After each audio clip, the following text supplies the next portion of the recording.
دوستو، کیا آپ جانتے ہیں کہ بچوں کی مشہور کہانیوں کی سیریز الف لیلا کا مطلب کیا ہے اور یہ کہانیاں کیسے شروع ہوئی تھی؟ یقیناً آپ نہیں جانتے ہوں گے۔ آج کی ویڈیو میں اس کے بارے میں جانیں گے۔ ناظرین کرام، کہانیوں کی مشہور کتاب جسے 8ویں صدی عیسوی میں عرب کے ادیبوں نے تحریر کیا اور اس کے بعد ایرانی، مصری اور ترک قصہ گویوں نے اس میں اضافے کیے۔ یہ کہانیاں وہاں کے قصہ گو سنایا کرتے تھے جسے وہاں کے کسی مصنف نے لکھ کر ایک جگہ جمع کر دیا۔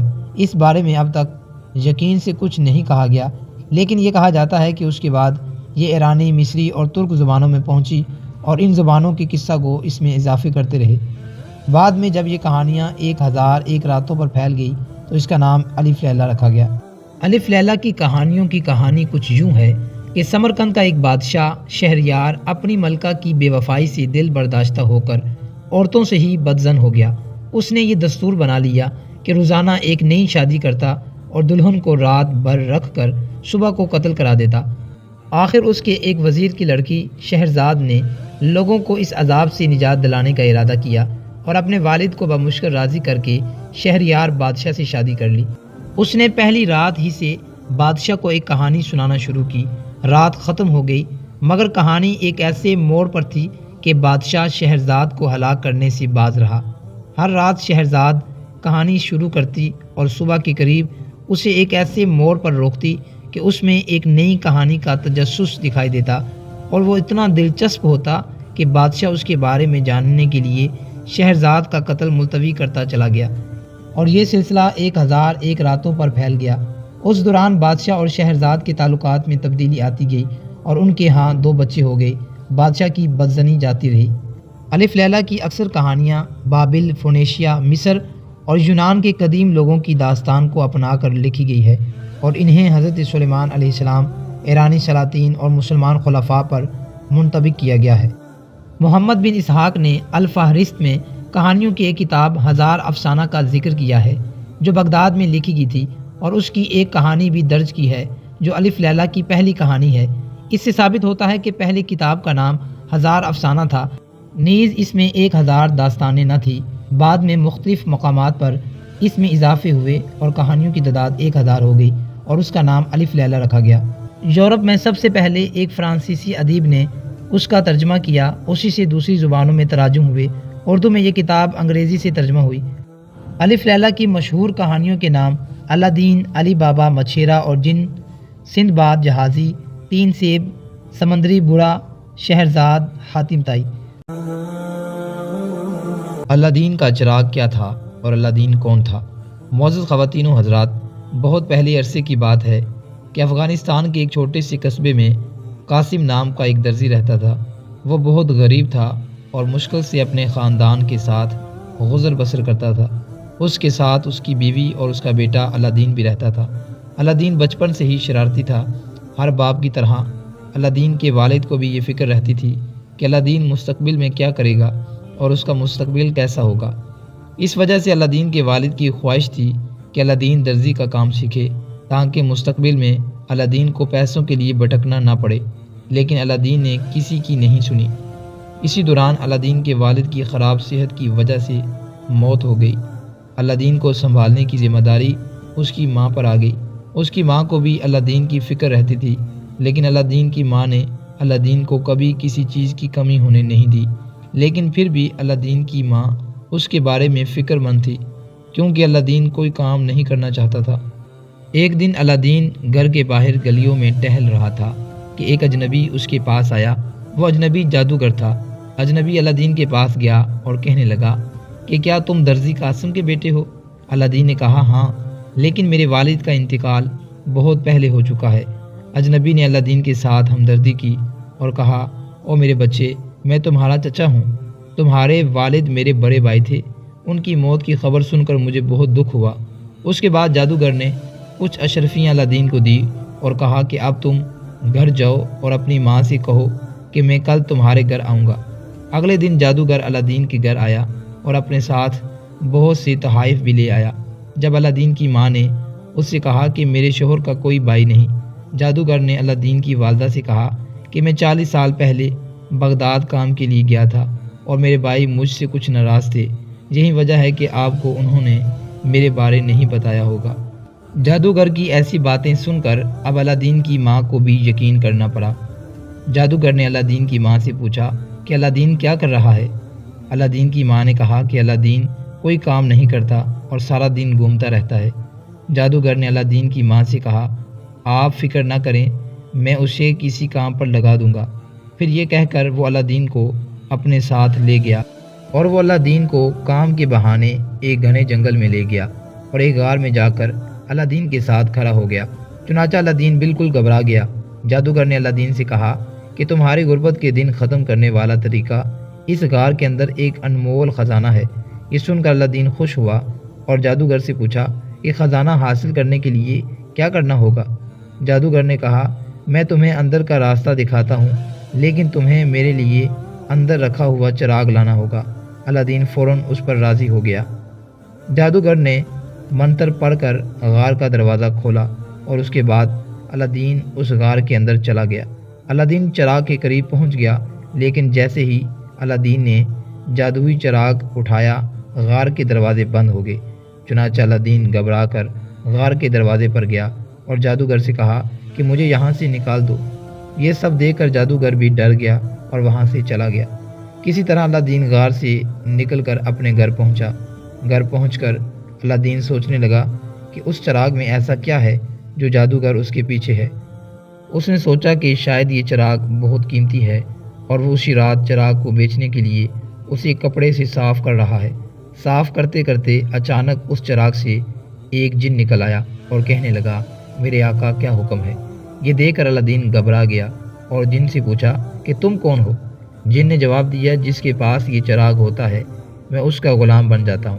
تب سے الادین کی تمام پریشانیاں ختم ہو گئی۔ اسے جس چیز کی ضرورت ہوتی وہ اس جن سے مانگ لیتا۔ کہا جاتا ہے کہ الادین نے جن کو کبھی غلام نہیں سمجھا، بالکل اپنے بھائی کی طرح سمجھتا تھا۔ الادین نے مرنے سے پہلے جن کو ایک آخری حکم دیا کہ چراغ کو ایسی جگہ دفن کرو کہ کوئی اسے تلاش نہ کر سکے۔ جن نے بھی ایسا ہی کیا۔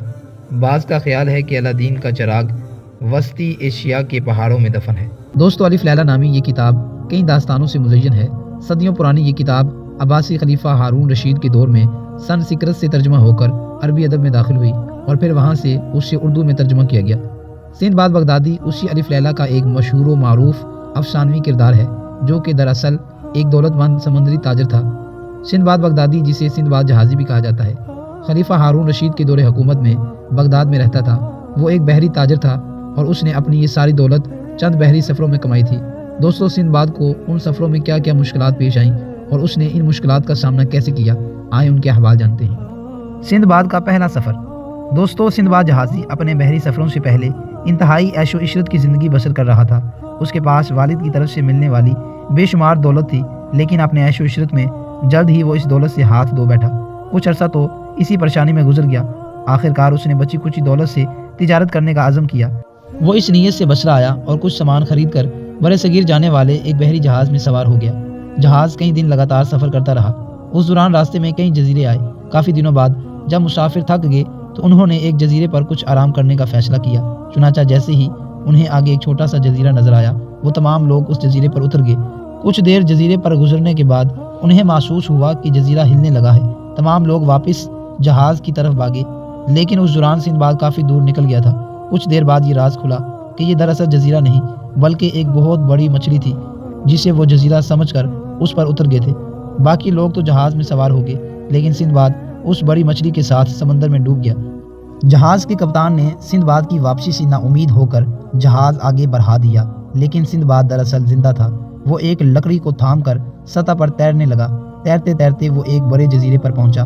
وہاں اسے کچھ آدمی نظر آئے جو اپنے گھوڑوں کے ساتھ سیر کر رہے تھے۔ دوستو وہ آدمی سندباد کو پکڑ کر اپنے سردار کے پاس لے گئے۔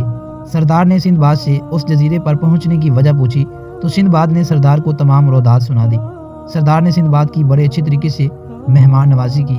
سندباد وہاں کئی ماہ رہا۔ آخر کافی عرصے بعد گھر کی یاست آئی تو سندباد نے وہاں قریب ہی ایک کسل نامی بندرگاہ پر جانے کی اجازت چاہی اور وہ کسل پہنچ گیا۔ کچھ عرصے بعد کسل کی بندرگاہ پر ایک جہاز آیا۔ سندباد کو امید نظر آئی اور جہاز کے کپتان کو اپنے ساتھ لے جانے کی درخواست کی۔ کپتان نے سندباد کی درخواست قبول کر لی اور اسے وہیں بندرگاہ پر تاجروں کے سامان کے پاس بٹھا دیا۔ اچانک سندباد کی نظر سامان پر پڑی تو اس نے دیکھا کہ ایک گٹھری پہ اس کا نام لکھا ہے۔ سندباد سمجھ گیا کہ یہ تو وہی جہاز ہے جو اسے سمندر میں مردہ سمجھ کر چھوڑ گیا تھا۔ سندباد نے اپنا تعارف کپتان سے کروایا۔ پہلے تو کپتان نے اسے پہچاننے سے انکار کر دیا، لیکن جب اس نے جزیرے والی مچھلی کا ذکر کیا تو کپتان اسے پہچان گیا۔ دوستو، پھر جتنا عرصہ جہاز وہاں رکا رہا، سندباد نے خوب تجارت کی۔ اس نے وہاں سے 1,00,000 دینار کمایا اور پھر اسی جہاز کے ساتھ واپس بصرہ آ گیا۔ یوں اس کا پہلا سفر ایک اچھے منافع کے ساتھ ختم ہوا۔ سندباد کا دوسرا سفر۔ دوستو، پہلے سفر کے بعد سندباد نے فیصلہ کیا کہ وہ دوبارہ کبھی سفر پہ نہیں جائے گا، لیکن کچھ عرصے بعد ہی اس کا جی اکتا گیا اور ایک بار پھر دوبارہ سفر کو جانے کے لیے تیار ہو گیا۔ اس نے تجارت کی غرض سے سامان خریدا اور بصرہ کی بندرگاہ سے ایک جہاز میں سوار ہو کر دوسرے سفر کو نکل پڑا۔ کئی دن کے سفر کے بعد جہاز ایک سرسبز جزیرے پر پہنچا تو مسافروں نے آرام کرنے کی غرض سے جزیرے پر پڑاؤ ڈالا۔ تھکن کے باعث سب پر نیند کا غلبہ ہوا اور سب سو گئے۔ سندباد کچھ زیادہ ہی گہری نیند میں سویا اور جب جاگا تو جہاز اور باقی تمام مسافر غائب ہو چکے تھے۔ سندباد بہت پریشان ہوا اور چیخا چلایا، لیکن وہ اس جزیرے پر بالکل اکیلا تھا۔ کچھ دیر بعد اچانک اس کی نظر ایک بڑے سے گول پتھر پر پڑی۔ وہ اس کے قریب گیا تو اسے علم ہوا کہ دراصل یہ پتھر نہیں بلکہ رخ نامی عظیم الجثہ پرندے کا انڈا ہے۔ ابھی سندباد غور ہی کر رہا تھا کہ وہ پرندہ انڈے کے پاس آ گیا۔ سندباد انڈے کے ساتھ ہی چھپ گیا۔ اچانک اسے ایک ترکیب سوجی اور اس نے اپنی پگڑی کھول کر خود کو اس پرندے کے پاؤں کے ساتھ باندھ لیا۔ دوسرے دن جب پرندہ وہاں سے اڑا تو سندباد کو ساتھ لے گیا۔ پرندے نے سندباد کو ایک ایسی جگہ پر لا پھینکا جہاں چاروں طرف بڑے بڑے پہاڑ تھے، لیکن ان پہاڑوں میں الماس اور ہیرے نظر آئے۔ سندباد بہت خوش ہوا، لیکن رات ہوئی تو اسے اندازہ ہوا کہ یہاں بڑے بڑے سانپ بھی موجود ہیں۔ سندباد ایک غار میں چھپ گیا، وہاں کئی دن چھپا رہا۔ آخر ایک دن اسے وہاں بڑے بڑے گوشت کے ٹکڑے گرنے کی آواز آئی۔ اس نے دیکھا کہ وہ گوشت کے بڑے بڑے ٹکڑے گدھ اٹھا کر لے جاتے ہیں۔ اسے ایک ترکیب سوجی، اس نے وہاں سے بہت سے ہیرے اور الماس اٹھا لیے اور خود کو گوشت کے ایک ٹکڑے کے ساتھ باندھ لیا۔ کچھ دیر بعد ایک بڑا سا گدھ اسے گوشت کے ٹکڑے کے ساتھ اٹھا کر کافی دور اپنے گھونسلے میں لے آیا۔ اس جزیرے پر اچانک اسے چند آدمیوں کی آواز آئی۔ گدھ اڑ گیا، لیکن اس نے دیکھا کہ ایک آدمی اس گھونسلے پر آ گیا۔ گھونسلے میں اس آدمی نے سندباد کو دیکھا تو گھبرا گیا۔ سندباد نے اس سے پوچھا کہ وہ اس گھونسلے پر کیا کرنے آیا ہے، تو اس نے بتایا کہ یہ پرندے جہاں سے گوشت اٹھا کر لے آتے ہیں وہاں ہیرے ہوتے ہیں اور اس تازہ گوشت کے ساتھ کئی ہیرے بھی چمٹ کر آ جاتے ہیں۔ سندباد نے کہا کہ وہ کچھ ہیرے مجھ سے لے لے اور مجھے اپنے وطن واپس پہنچا دے۔ آدمی نے ایک بڑا سا ہیرا لے لیا اور سندباد کو بندرگاہ پر لا کر چھوڑ دیا۔ سندباد کافی تعداد میں ہیرے لے کر ایک بار پھر واپس بصرہ آ گیا اور یوں اس کا دوسرا سفر بھی منافع میں رہا۔ سندباد کا تیسرا سفر۔ دوستو، پہلے دونوں سفروں میں سندباد نے جو مشکلات اٹھائی، اس کے بعد فیصلہ کیا کہ اب کسی سفر پر نہیں نکلے گا، لیکن کچھ ہی عرصے بعد اپنی عادت سے مجبور ہو کر تیسرے سفر کو نکل پڑا۔ اس نے ایک بار پھر کچھ سامان لیا اور ایک جہاز میں سوار ہو گیا۔ کئی دن کے سفر کے بعد جہاز کو ایک طوفان نے آ لیا۔ کپتان نے جہاز کو ایک قریبی جزیرے کی جانب موڑ لیا، لیکن اس جزیرے پر وحشی بندروں کی آبادی تھی۔ کپتان نے جہاز واپس موڑنے کی کوشش کی، لیکن ان بندروں نے جہاز کو گھیرے میں لے لیا اور مسافروں کو اتار کر جزیرے پر ایک غار میں قید کر لیا۔ اس غار میں کئی انسانوں کی ہڈیاں پڑی ہوئی تھیں۔ اچانک غار کے ایک طرف سے ایک بہت بڑا دیو اندر آیا اور ان میں سے ایک شخص کو پکڑ کر آگ میں بھون کر کھا گیا۔ تمام لوگ انتہائی خوفزدہ ہو گئے۔ دیو وہیں سو گیا۔ رات گزر گئی۔ دوسرے دن پھر اس دیو نے ایک مسافر کو کھا لیا۔ سندباد نے جب یہ دیکھا تو اس نے باقیوں کو مشورہ دیا کہ ہمیں یہاں سے نکلنا پڑے گا۔ انہوں نے دوسری رات وہاں پر پڑی ہوئی لکڑیوں سے کشتیاں بنائی اور دیو کے سونے کے دوران اس کی آنکھوں میں آگ جھونک دی اور کشتیاں اٹھا کر بھاگ نکلے۔ بندروں نے جب انہیں بھاگتے ہوئے دیکھا تو پیچھے سے پتھر مارنا شروع کر دیے، جس سے سندباد کی کشتی کے علاوہ باقی ساری کشتیاں ٹوٹ گئی۔ اس کشتی میں سندباد کے علاوہ 2 مزید افراد تھے۔ یہ تینوں افراد بچ کر ایک جزیرے پر پہنچے۔ اس جزیرے پر انہوں نے کافی میوہ جات کھائے اور وہیں سو گئے۔ اچانک انہیں عجیب سی آوازیں آئی تو انہوں نے دیکھا کہ ایک اژدہا ان کی جانب بڑھ رہا ہے۔ انہوں نے بھاگنے کی کوشش کی، لیکن اژدہا ایک آدمی کو کھا گیا۔ سندباد اور اس کا بچ جانے والا ساتھی ایک درخت پر چڑھ گئے۔ رات درخت پر گزری، لیکن دوسرے دن اژدہا دوسرے آدمی کو بھی کھا گیا۔ سندباد کو ترکیب سوجی اور اس نے اپنے ارد گرد کانٹے دار جاریوں کی رکاوٹ بنا لی۔ اژدہا اس کی جانب بڑھا، لیکن کانٹوں کی وجہ سے زخمی ہو گیا اور واپس چلا گیا۔ کچھ دن یوں ہی گزر گئے۔ پھر ایک دن ایک جہاز اس جزیرے کی جانب آ نکلا۔ سندباد نے ہاتھ ہلایا اور جہاز والوں نے اسے اپنے ساتھ سوار کر لیا۔ کپتان نے اسے اچھا کھانا پینا دیا اور بتایا کہ جہاز میں ایک ایسے مسافر کا سامان پڑا ہے جو ایک جزیرے پر گم ہو گیا ہے، اور وہ اگر چاہے تو اس مسافر کے سامان کو استعمال کر کے تجارت کر سکتا ہے۔ سندباد نے تجسس سے اس گمشدہ مسافر کا نام پوچھا تو کپتان نے اسے بتایا کہ وہ سندباد نامی سمندری تاجر تھا جو ایک جزیرے پر گم ہو گیا اور اس کا سامان ہمارے پاس امانتاً پڑا ہوا ہے۔ سندباد نے یہ سنا تو اپنا تعارف کروایا اور ساری روداد اسے سنائی۔ کپتان نے اسے پہچان لیا اور یوں سندباد کو اس کا سامان واپس مل گیا۔